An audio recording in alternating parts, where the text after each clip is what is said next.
কোনো ব্যক্তি যদি রমজানের পরে সাক্ষী রোজা হিসাবে শাওয়াল মাসের 6 রোজা না রাখে, তাহলে তাদের রমজানের রোজা আদায় হবে না, বা সাক্ষী হিসেবে যেহেতু রাখলো না এই জন্য রমজানের রোজা হবে না। এইটা আসলে সম্পূর্ণ ভিত্তিহীন কথা, এই কথার কোনো ভিত্তি নাই।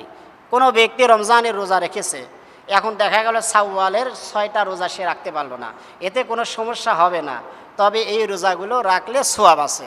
কেমন সোয়াব? আন আবি আইয়ুব আল আনসারী রাদিয়াল্লাহু তাআলা আনহু قال النبي صلى الله عليه وسلم من صام رمضان واتبعه ستا من شوال فكأنما صام الدهر كله بالكمال রাওয়াহু মুসলিম আও কামা ক্বালা আলাইহিস সালাতু ওয়াস সালাম। আল্লাহ রাসূল বলেন, যদি কোনো মুসলমান রমজানের পরে এই শাওয়াল মাসের 6 রোজা রাখে, তাহলে সারা বছর রোজা রাখলে যে সওয়াব, ওই সওয়াবটাই বান্দার আমলনামে লিখে দেওয়া হবে। জোরে বলুন সুবহানাল্লাহ। অর্থাৎ কোনো ব্যক্তি যদি এই নফল 6টা রোজা রাখতে পারে, সারা বছর নফল রোজা রাখলে যে সওয়াব, ওই সওয়াবটা বান্দার আমলনামায় লিখে দেওয়া হবে।